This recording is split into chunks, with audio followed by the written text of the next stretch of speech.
Hi, everybody. My name is Paul Hemstreet, and I'm an executive producer and creative executive. I worked at Warner Brothers for over 23 years as a senior vice president of creative content. And I am currently head of video production at Autism Entertainment. And I'm thrilled to be here on Breaking the Biz.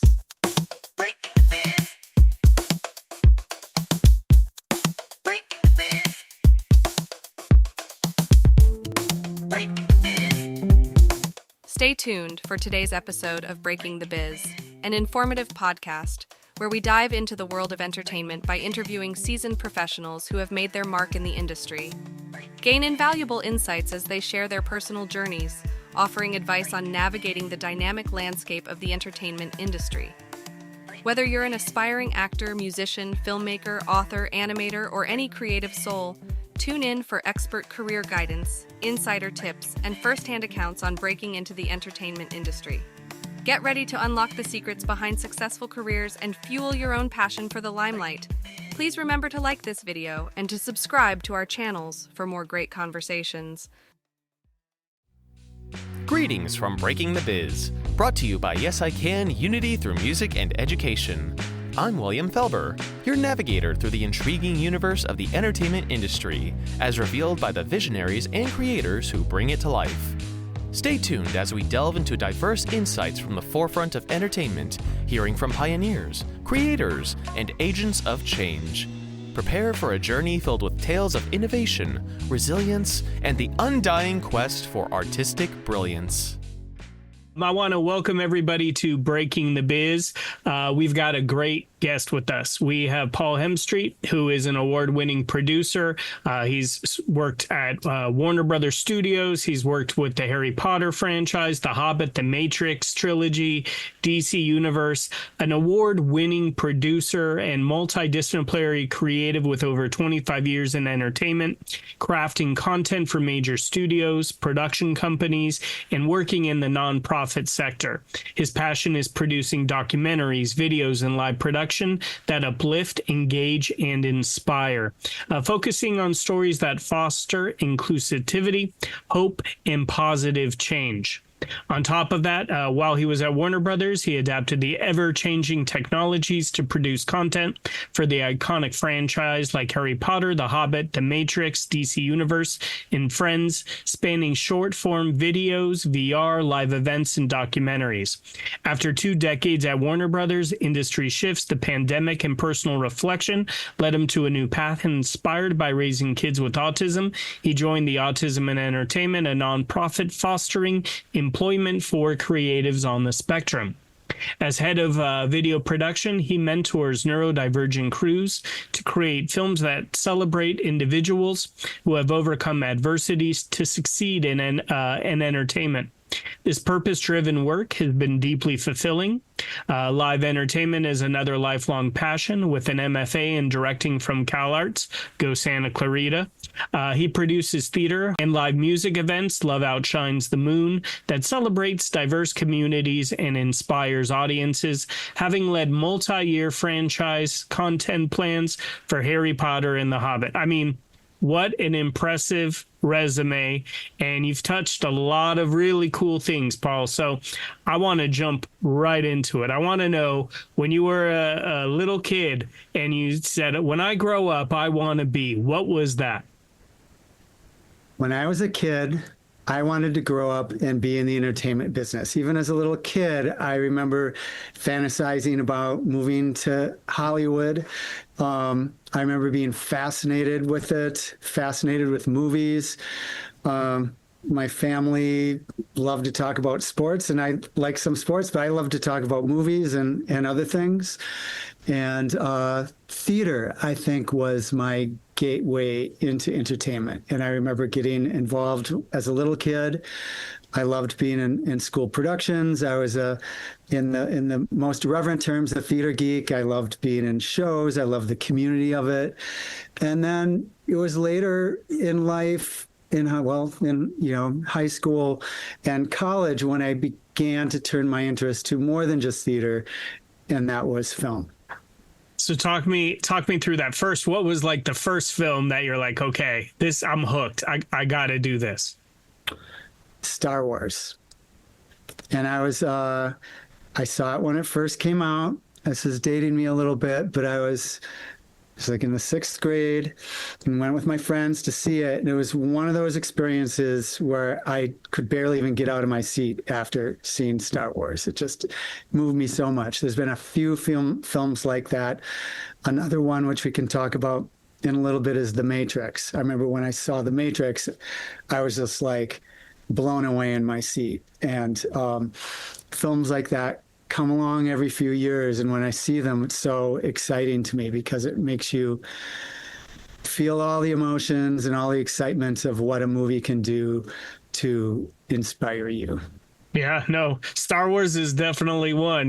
Once you feel the Jedi, you're like, all right, this is, and then what an evolving franchise Star Wars has turned out to be. Yeah. I love it. So theater, then kind of wanting to get into film. When you go to college, I imagine in high school you participated in all the theater and you did that. When you got to college, did you continue theater, or was it like, no, I'm looking for something new? Well, it was interesting because I had another passion, which was studying politics and political systems. So I went to a school called Carleton College in Minnesota, and I was a political science major. And I really enjoyed that, but I got my work-study job working in the theater. And I was doing box office, and then I started working in the scene shop, and then I auditioned for the shows. So I was, as an actor, on stage, behind the scenes, the business part of it, really sort of getting that all-around experience, what I would call producer training. And it came down to a point, it was in my senior year, and I was cast as one of the leads in a big musical the college was doing. And I had simultaneously applied to be an intern, and this is going a little off on a limb, but working in the German parliament because I was interested in foreign relations. And I had to choose between flying to an interview to go do that or to miss my dress rehearsal for the play. And I chose the play because in my heart, that's what I wanted to do. And it really changed my outlook on things. And I really prioritized that. And I abandoned that other path and decided to go into theater when I initially left college. And I got a job working at a local theater in Minneapolis, doing box office, learning everything that the directors were doing. And I remember one thing I had to do when I was in college is get all the mailers from the different theater schools. And I got one from a school called CalArts, which is in Santa Clarita. And what stood out to me in this amazing catalog is that you could have a major that was both film and both theater, because I couldn't really decide and make up my mind. So I saw that and applied, got in, moved to California, and haven't left. I loved the program, was totally immersed in both theater and film. And then I had to make a decision in college to focus on one or the other for my major, for my big project. And I chose film for that. But I've never lost my passion for theater. And then still to this day, I'm directing theater and producing theater and live events. So can talk about that later, but I got back into it after many years working away from it at Warner. I love how you kind of mentioned, doing all of those jobs, quote unquote, learning how to be the producer, right? Like touching all different departments. If you're going to lead the ship, you have to be able to understand everybody's role, and what a great way to do that.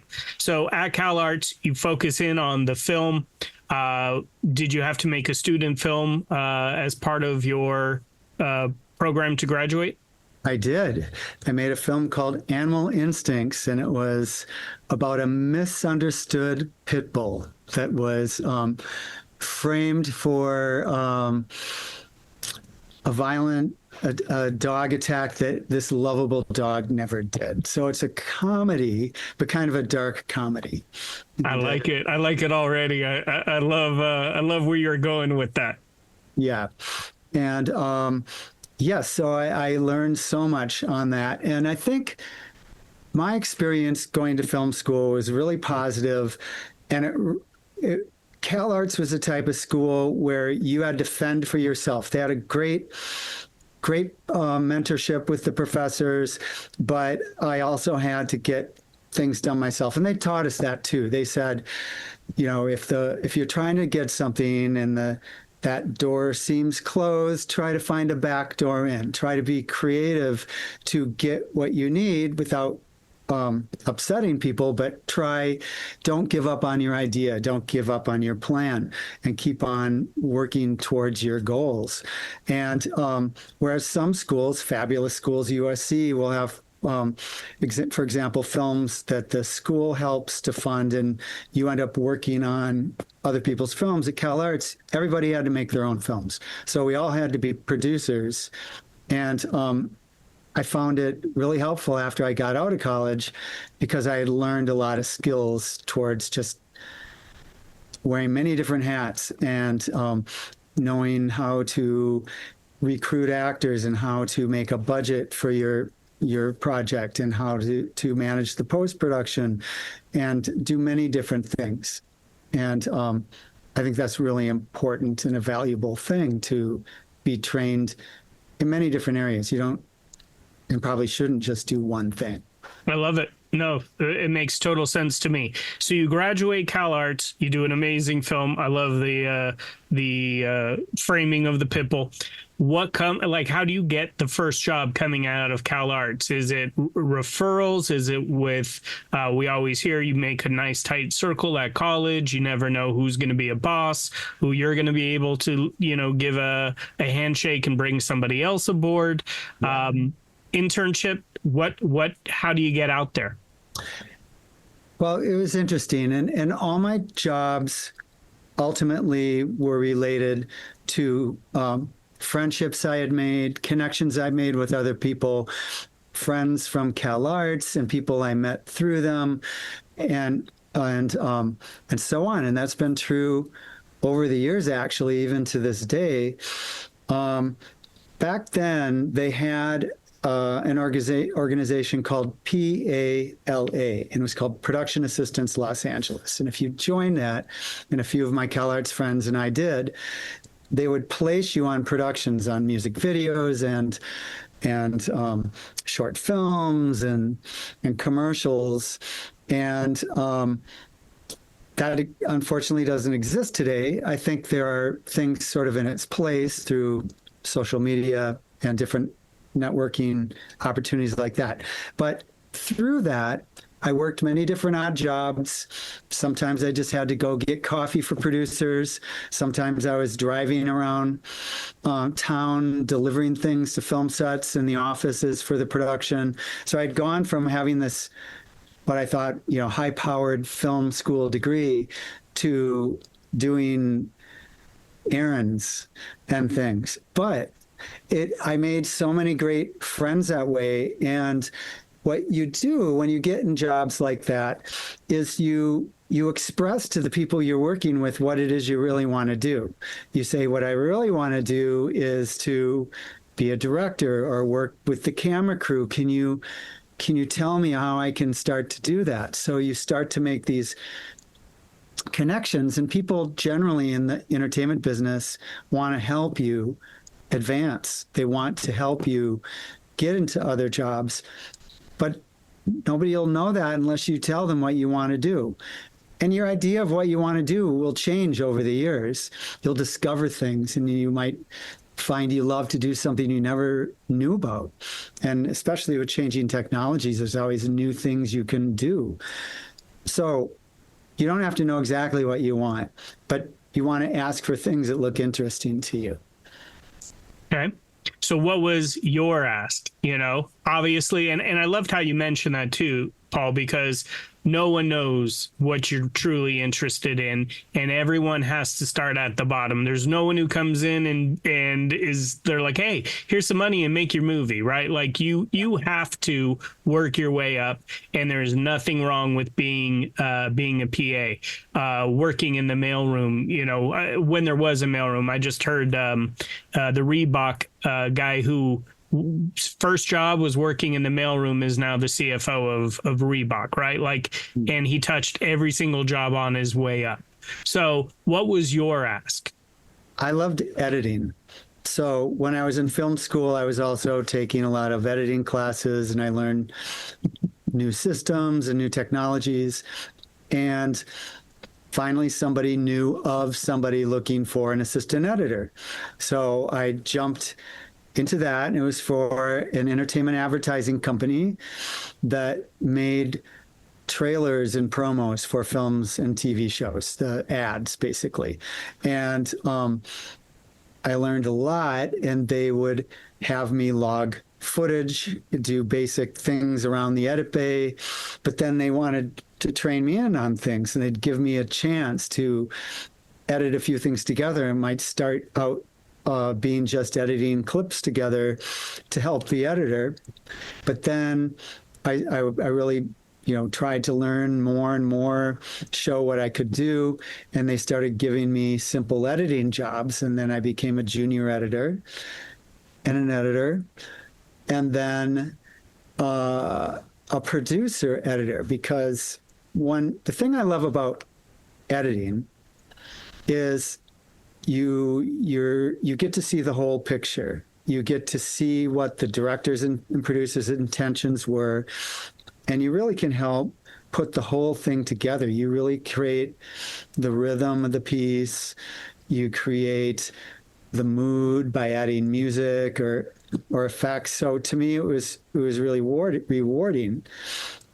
On the flip side, what I loved about production when I was on set is it was like the circus coming to town. It was really social. There was tons of people.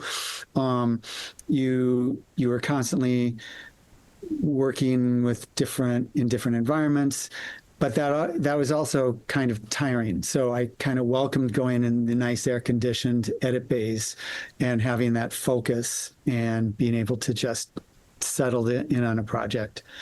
So one day, I got a project for Warner Brothers. They were the client, and it was for a piece called The Buzz on DVD, and they were introducing this new fancy high technology device, the DVD disc, which all the films and TV shows would be distributed in.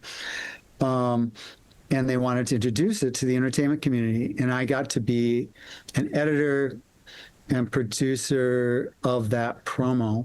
And from that, the people at Warner became aware of me.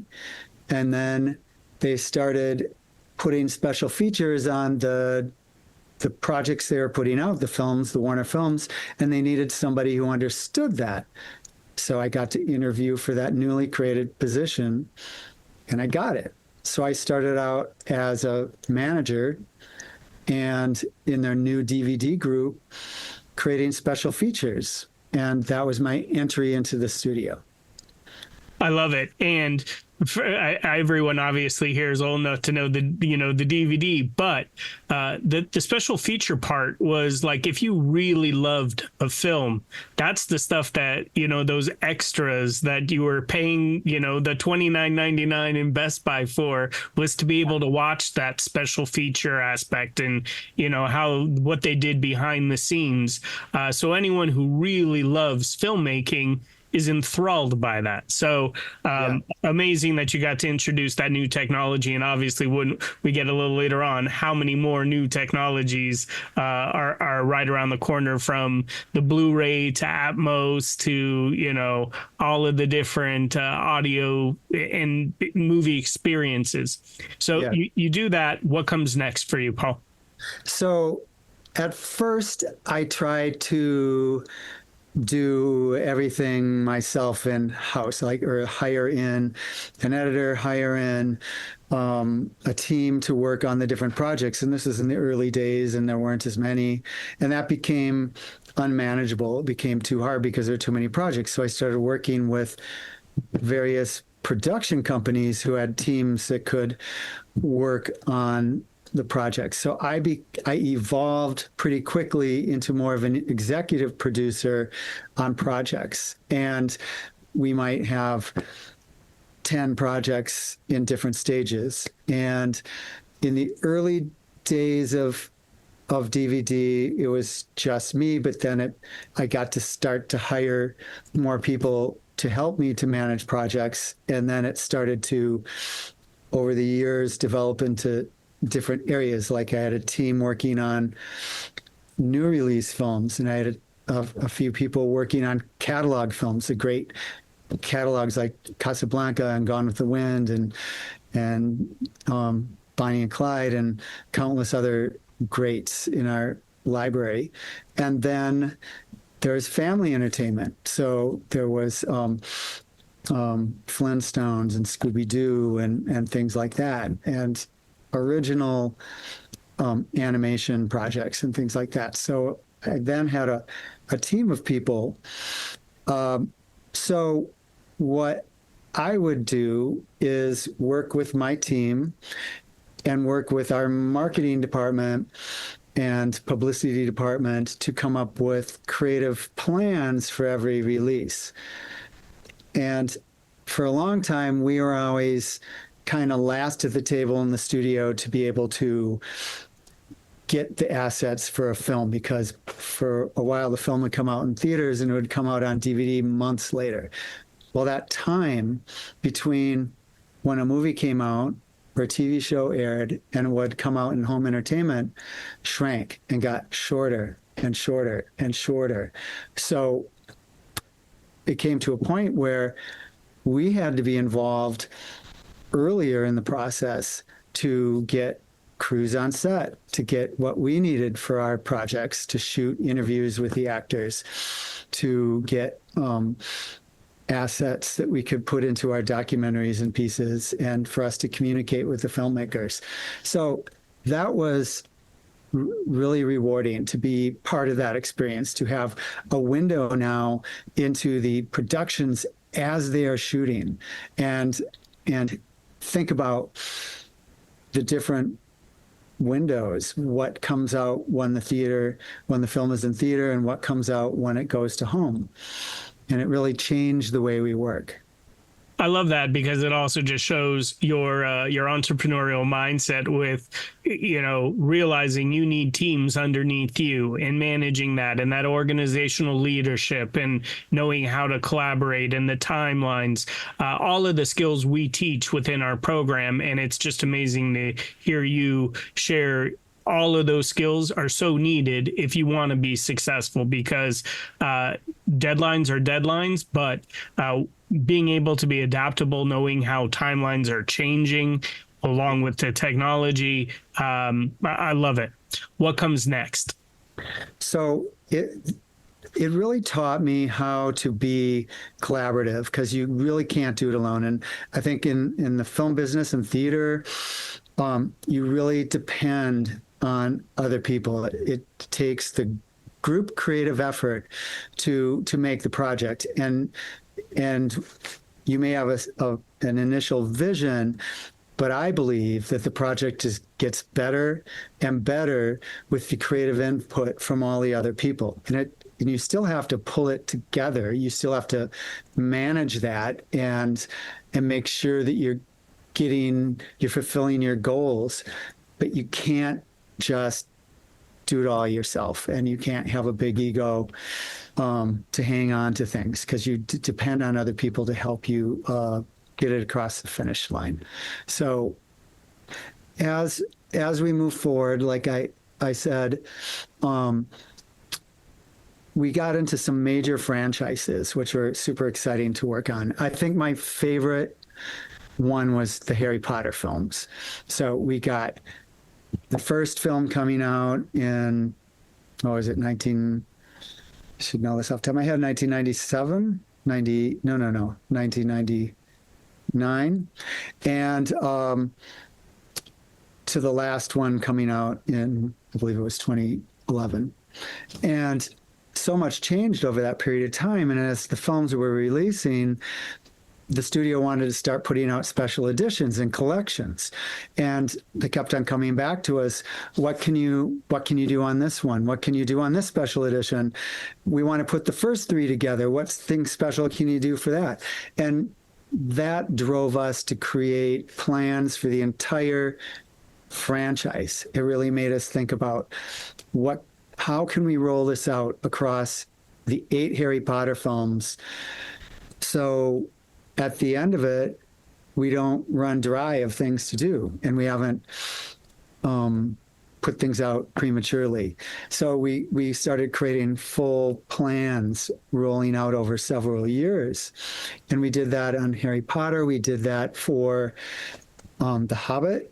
And we later got The Lord of the Rings, because that was initially handled by New Line, but then New Line folded into Warner, parent company. And we did that for the DC films, Superman, Batman, Justice League. And it really taught us and taught me how to plan across the future and planning for the future. That's fantastic, because it's being able to see the big picture. And again, coming back to that executive functioning and being able to plan out multi-years, multi-releases. I'm sure the person who had to do Star Wars would go out of their mind, with going back and forth and, so many different films. But 8 films is a lot of films on the Harry Potter. So this is eating up a lot of time. You mentioned The Matrix. Were you part of the team for The Matrix, and you saw The Matrix and were blown away? Or you mentioned Matrix being one of those films, because I totally agree with you. The special effects, it was kind of like a Terminator 2 type, where you were like, whoa, how did they do that? Groundbreaking visual effects. Talk me through Matrix. So Matrix came out early in DVD, and it was really the first title that blew the lid open and really propelled home entertainment in general for all the studios into a major business. Its sales went through the roof. And we were not, before The Matrix, we were not as involved in advance when films were in production. But Silver Pictures and the producers we were working with, Eric Matthews and Josh Orrick on The Matrix, had the foresight to communicate with us in home entertainment in the very beginning while the film was in production. So they were interested in what the DVD could be and wanted to help us. And that was really a turning point with major films and franchises, and I think opened up a lot of producers and directors on what the DVD and home entertainment releases could do for them and do for their film. And it sort of was a huge aha moment to producing amazing special editions with lots of content that helped drive sales, helped excite audiences to want to get and own the DVD. There's a new. I think it's really smart too for them to see that could also be a driving force to get people to purchase and have that in their home, seeing how they did all of those cool effects and the storyline and the red pill, blue pill, just such amazing stuff. And obviously, you still kind of have that content now. People, I guess you get that with on YouTube. I don't know, because I don't purchase, I come from a time, obviously, like you, Paul, where we used to have tangibles, but now everything is streaming. So, you miss out on those little extra featurettes. Yes. I think there is always going to be an interest for that story, that content behind the scenes. Also learning about the story behind the story, and also opportunities where the story can continue in new pieces, having special shorts that are put out with the release. There's resistance to all of those things in different ways. We ran up against resistance of exposing too many secrets. We didn't, some people felt, and some filmmakers felt, they didn't want everybody to know about all the secrets. They wanted there to be some mystery about it, and we respected that. A lot of filmmakers warmed up to it over time. Harry Potter is an example of that. I think where we finally got to the big special editions, we were able to really go in depth. But in those early editions, we could not expose those secrets. So we had different restrictions for different films. Makes total sense, and I can see it from both aspects. Those little secrets, things you want to keep, and but on the same time, getting that background story, or something where it's like showing where things are inspired, or really digging deeper into the story or the actors or who the director is. It's just a great way to really educate everyone. So you're able to manage multiple players, multiple teams, taking constructive criticism, dealing with egos, you're dealing with movie makers. Where do you fall into virtual reality and live events? So we did a number of different activities and executions for both of those while I was at Warner. We got into live community screenings back in the day when we used to have connectivity between the DVDs and the internet. And that evolved as the project became fully digital as well, where we would have, for instance, we had live community screenings where people could literally go through their interface that connected their disc online through their DVD-ROM and later through digital product to sit and watch the film together and listen to the filmmaker. Might have been Chris Nolan on one of his films, or Daniel Radcliffe in the Edit Bay with producer David Barron, or Zack Snyder on some of the DC Universe films, talking through the film, and everybody's watching it together and asking questions. So that was some of the first steps into that sort of shared communal activity.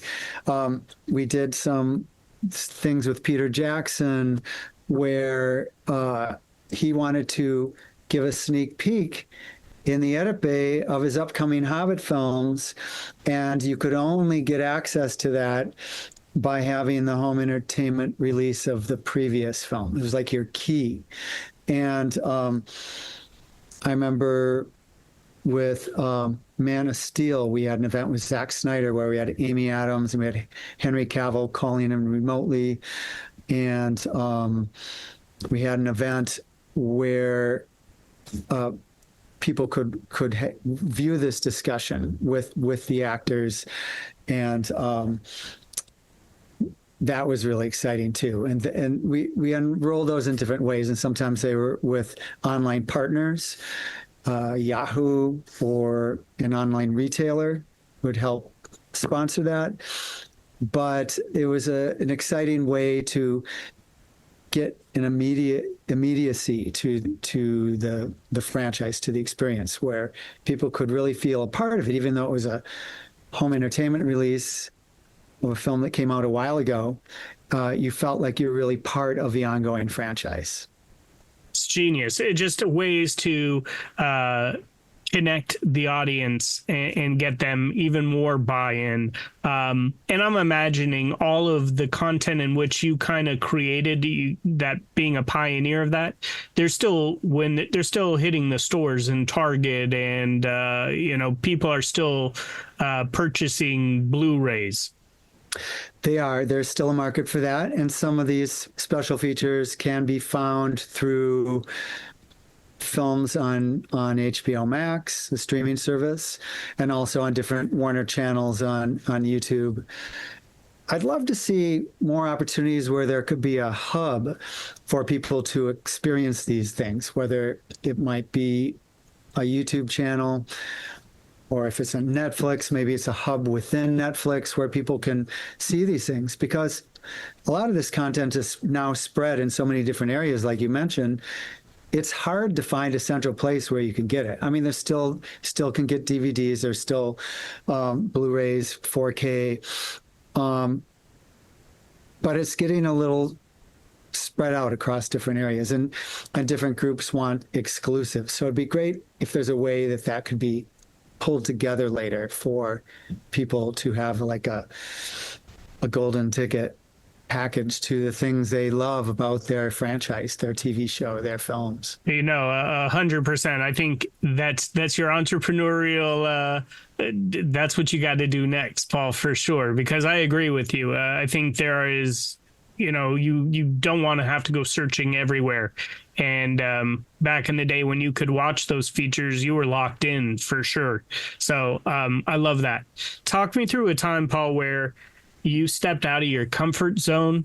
Maybe you said yes to something you didn't think you were ready to handle or prepared for, or an opportunity where you said yes, and at first it was like, I don't know, but then it led to something so promising.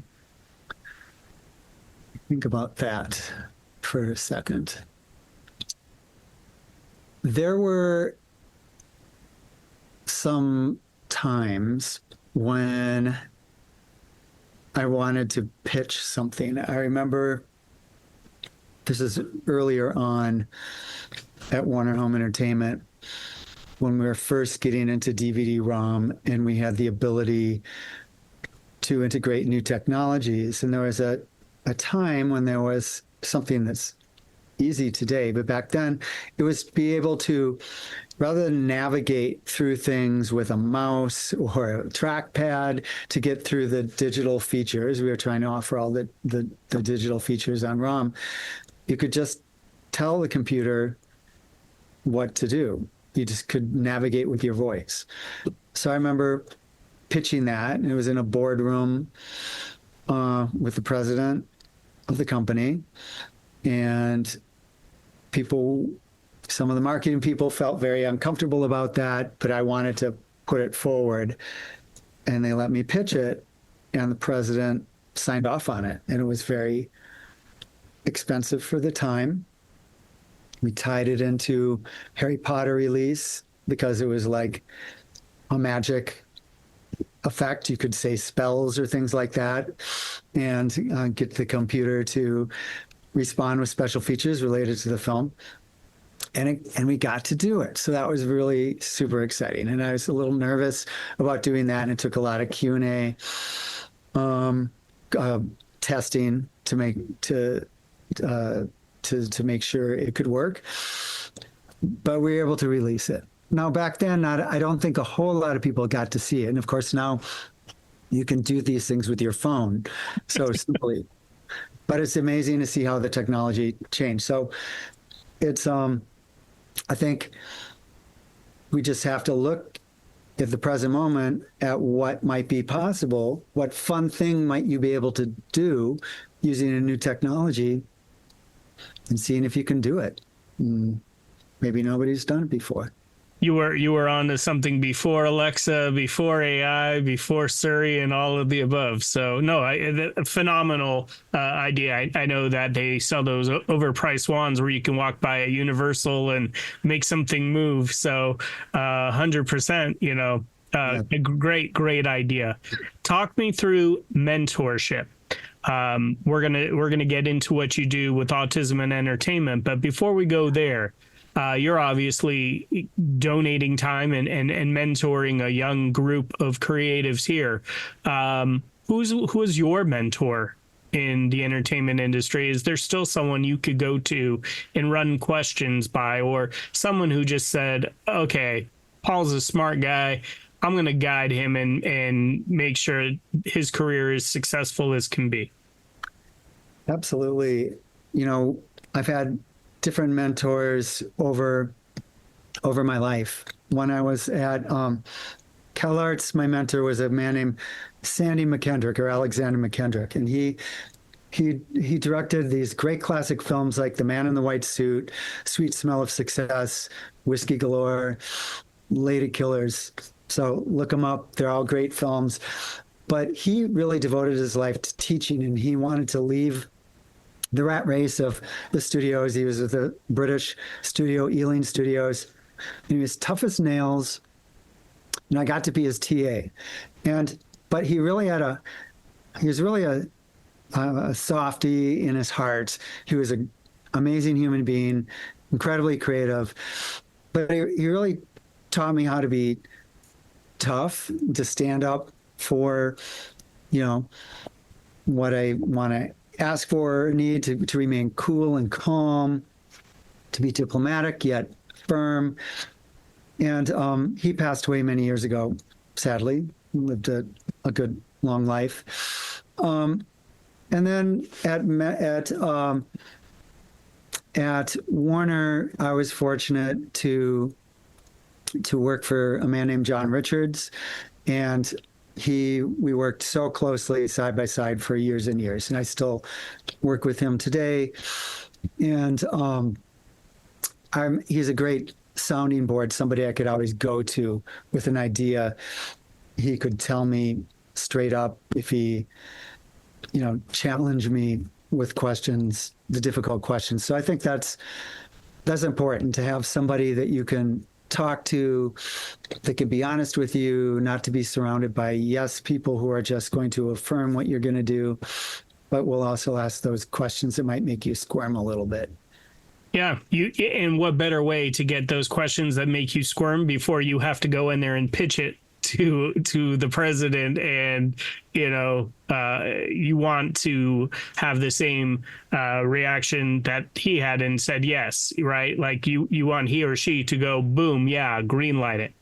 All right, let's get into your work with autism and entertainment, and working with young filmmakers.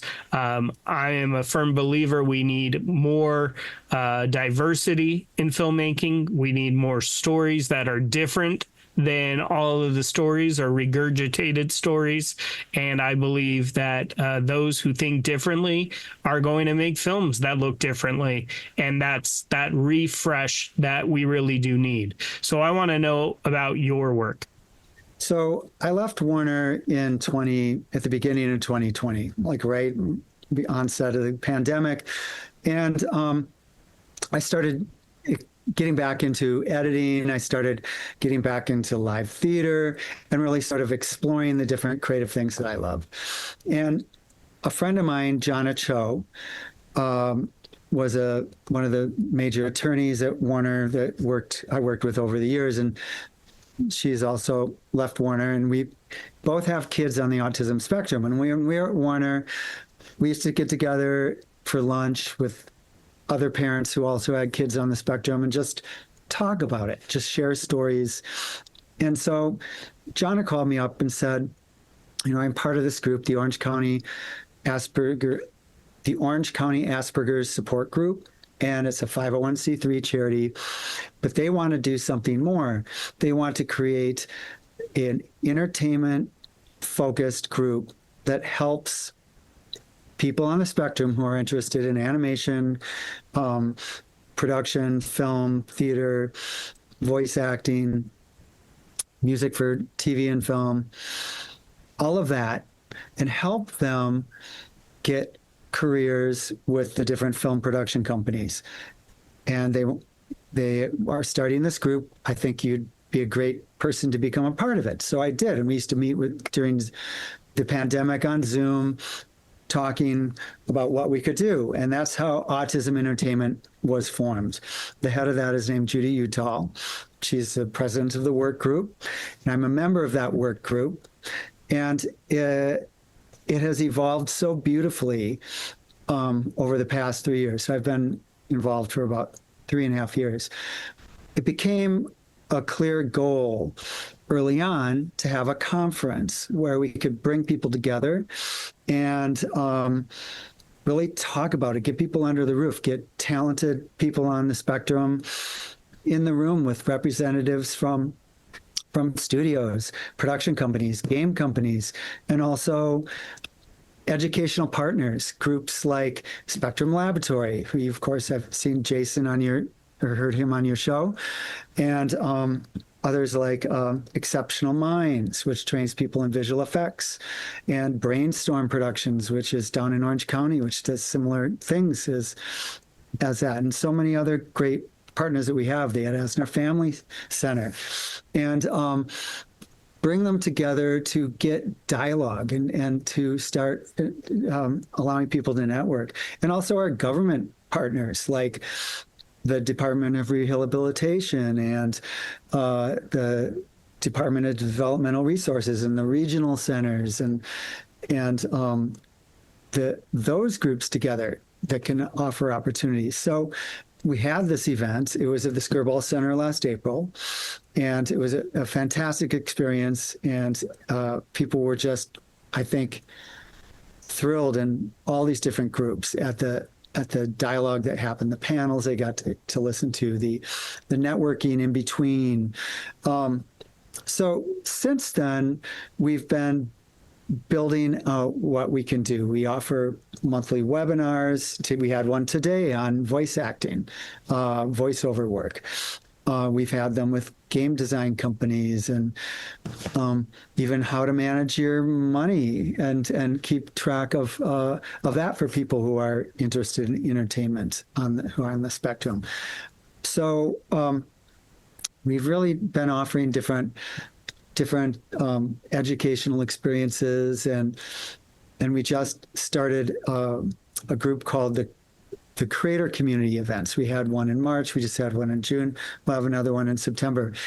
And the goal behind the Creator Community Events is to get back to live networking opportunities, because I think it's so important to be able to have a chance to meet face-to-face with people, to shake their hand, to tell them directly what projects you're interested in, and also learn about how you can create projects and put them on YouTube and sort of take charge of a project, get people to work on your project idea that you have and collaborate to do something. Because I think today we're seeing more and more that people have to help create their own opportunities, that you still want to apply to jobs and you still want to try to get on people's projects. But while you're doing that, explore your own creativity, whether it's composing your own song or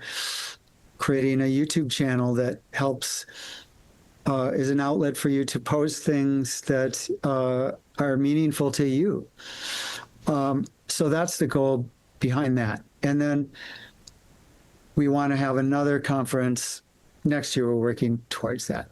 So when we did our last conference, we also wanted to be proactive. One thing that I do for Autism Entertainment as head of production is to create and shoot different video projects that our work group decides we want to do, or we get requests from our educational partners to create projects for them or cover events for them.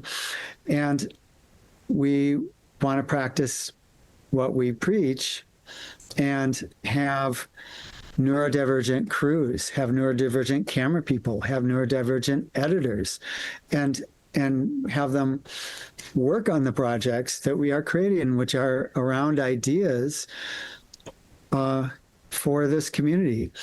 For instance, for Spectrum Labs, they had Jorge Gutierrez, who is an animation director who did Book of Life, Maya and the Three for Netflix. He also originally created a TV series, El Tigre, which you might be familiar with. And he is on the autism spectrum. He discovered this later in his life when his own son was diagnosed. And he came to understand this and realized that autism is his superpower, and that he doesn't fight against autism, he fights with autism. So he came to Spectrum Laboratory and gave a speech to members of Spec Labs. We had our film crews there shoot it. we edited it into a short film, 5.5 minutes long. It's pretty short. And that film got entered in the film festival circuit, and it got accepted at the Comic-Con International Film Festival. So next week we're screening the film at Comic-Con, and Jorge will be on the panel to talk about it. And we get to share this message with more people, because people need to know about the amazing things that people on the spectrum can do with sometimes little adjustments or accommodations in schedule or workplace, to really let them shine. And this is all particularly meaningful to me because, as Brett, you said, I have 2 kids on the autism spectrum.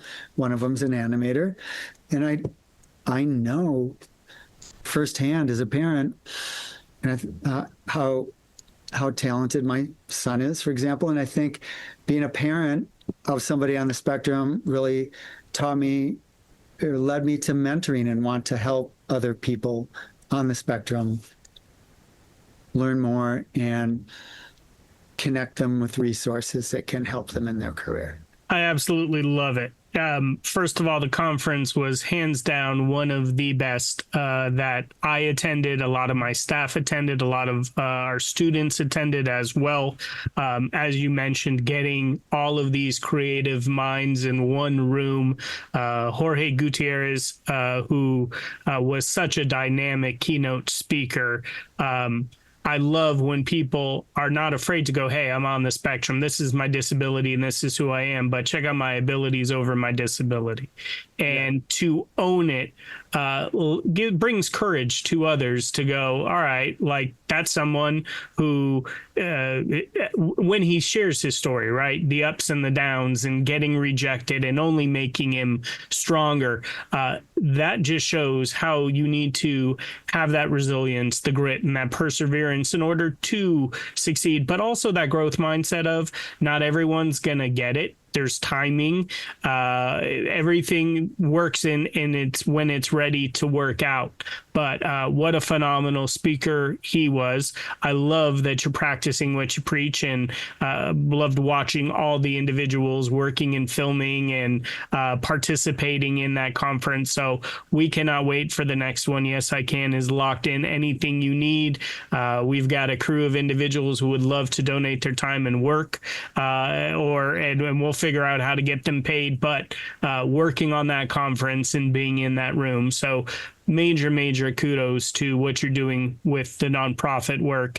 And then obviously seeing how talented your own boy is. Like you want them to have opportunities. We had a guest speaker who is very successful in the kids entertainment space. And he mentioned when he finally got over the wall, there's some that just go, all right, I made it and I'm going to stay here as long as I can.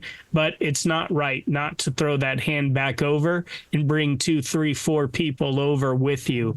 And that giving back does pay it forward and does come back in wealth and health. And so I just love the work that you're doing there. I want to open up the floor to some questions because I know they're dying right now to be able to ask you. I'm going to go to Nikki first, and then I'm going to come to Bianca second. Autism here. What was the most challenging thing for you to realize with dealing with your own son and their own interest in a field very similar to yours? I think, for me, we've always supported him in those endeavors. I think coming from a background in theater and film, it's almost to have a kid that wants to do that too, for me, is thrilling.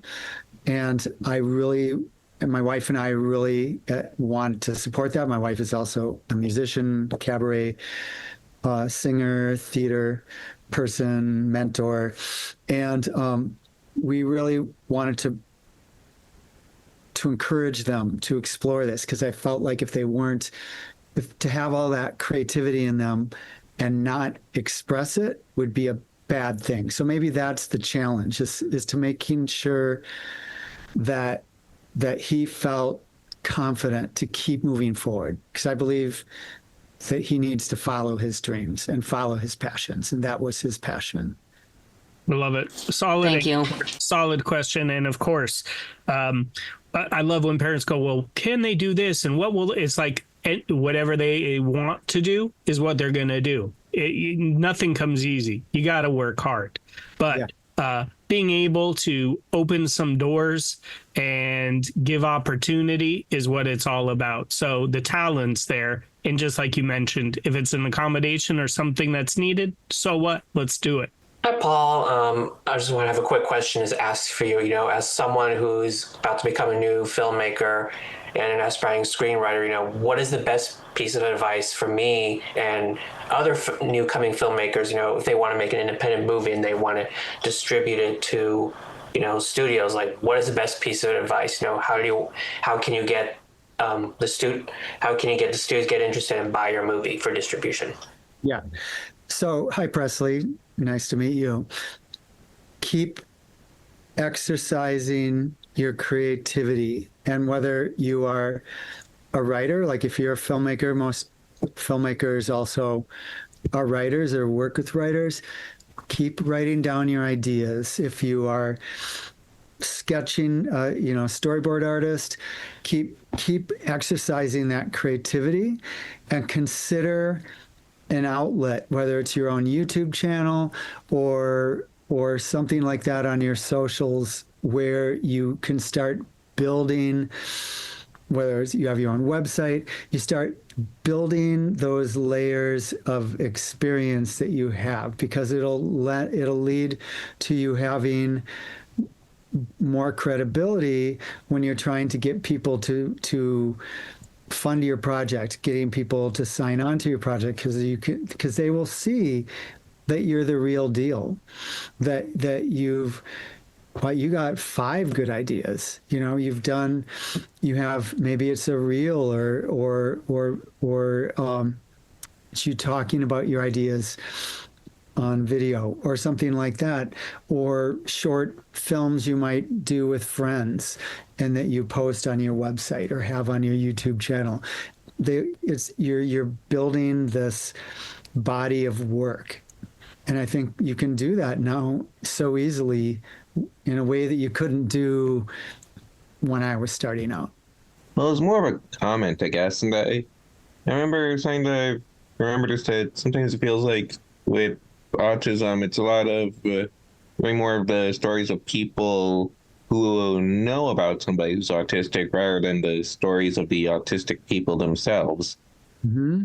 I think we're seeing a change. I think there's more of a desire to be authentic.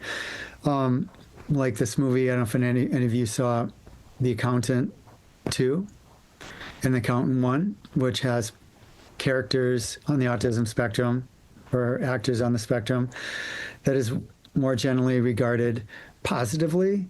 When you look back at some of the earlier films, like let's say Rain Man with Dustin Hoffman, that's one case, and it's not that it's a bad film, but it presented a stereotype or one person autism. The saying, if you've met a person with autism, you've met one person with autism. It's a spectrum and everybody's different and everybody has different abilities. So I think today there are more stories or more a desire of those stories to be authentic or with authentic portrayals. There's more opportunities for people on the spectrum to be actors. There's been shows like Atypical on Netflix, which is a great show, or Love on the Spectrum, the reality series on Netflix, which has opened the doors in the eyes of many people about people on the spectrum or people on the spectrum, and really showing humanity.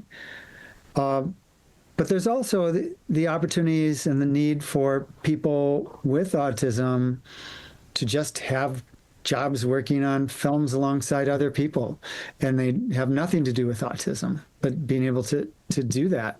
I think game companies and probably animation companies and effects companies may be the best so far at really being inclusive and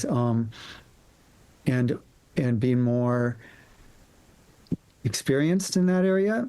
Because I don't want to discount what's happening in other areas of the entertainment business, because there's people who care all over the place. But that's one of the missions of us on the group at Autism and Entertainment, is to keep educating people, helping to open people's eyes in the entertainment business, and to offer those opportunities to people on the spectrum. I think it takes a village, and you're so right, Paul. People are getting a little bit wiser. I think some of these Fortune 500 companies are realizing there's some genius brains out there, and those who think differently, they don't want to hire the same individual who's going to give them the same thing. They want a little diversity, but sometimes when we're working and networking and finding jobs and internships, people are always worried about taking a chance on somebody with a disability. But you have that same chance hiring anybody. You could hire somebody who's not going to show up. You can hire someone who's going to steal from you, right? Having someone who's stamped, but furthermore, it's great having someone like yourself who can speak to other executives and get them to understand that you might just get the diamond in the rough in somebody that you want to keep for the rest of your time.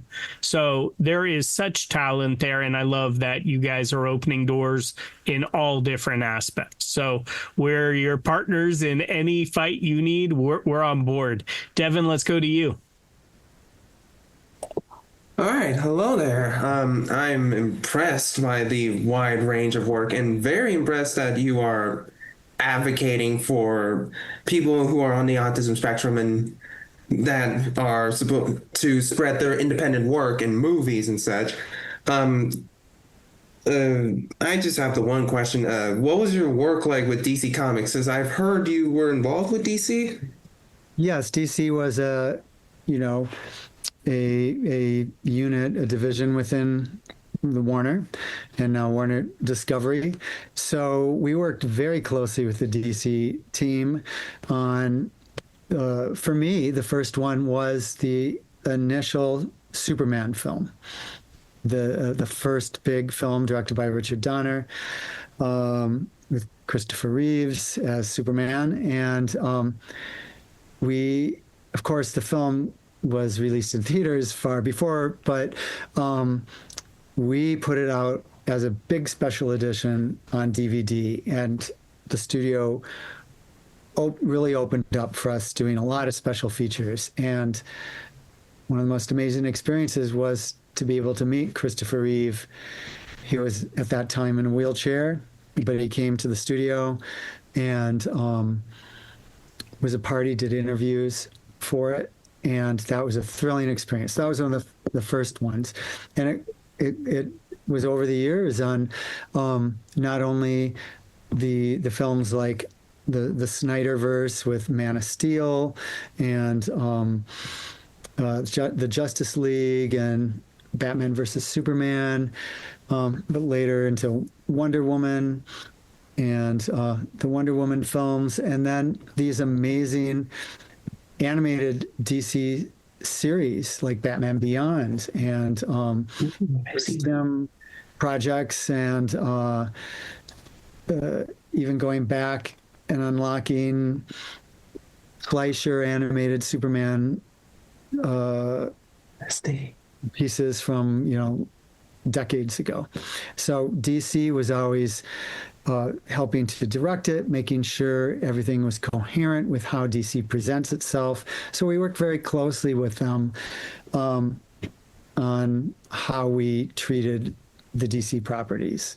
We'd meet with them, they'd review it, we'd send everything I did, all the behind the scenes, we would send to the DC Comics, what used to be DC Comics, but then DC, studios to review the material and make sure it aligned. Paul, what an amazing evening, just getting to chat it up with you. I want to wish you continued success, good health, the work that you're doing. I just want to just give kudos again to what you're doing in autism and entertainment and opening up doors and advocating for this talented group of individuals. Look forward to the next conference. Look forward to grabbing a meal and hearing more stories for sure. But just thank you again for paying it forward, sharing your story, how you broke into the biz, and how others should follow suit. So on that note, just want to thank you again. Thank you so much, Brad. It was a great conversation. I love talking with you and meeting and talking with your group here. Great questions, and onward and keep moving forward, everybody. As we conclude another enriching episode, we hope you've found inspiration in the stories shared today. Let's take a moment to honor Yes I Can's role in bringing Breaking the Biz to life. Yes I Can's commitment to empowering young people with disabilities through education, advocacy, and mentorship shines brightly, paving paths of opportunity and dialogue. This podcast celebrates the organization's dedication to nurturing talent and facilitating impactful discussions. Breaking the Biz is more than a podcast. It's a part of Yes I Can's broader mission to amplify voices, dismantle barriers, and craft a world that's more inclusive and accessible for everyone. Each episode is a chapter in our shared narrative of progress, education, and empowerment, driven by the spirit of Yes I Can. Thank you for spending your time with us on Breaking the Biz. Continue to challenge the status quo and share stories that resonate. Until our paths cross again, let's keep transforming aspirations into achievements and infuse every endeavor with optimism. Here's to advancing the landscape of the entertainment industry, one episode at a time. I'm your host, William Felber. See you next time.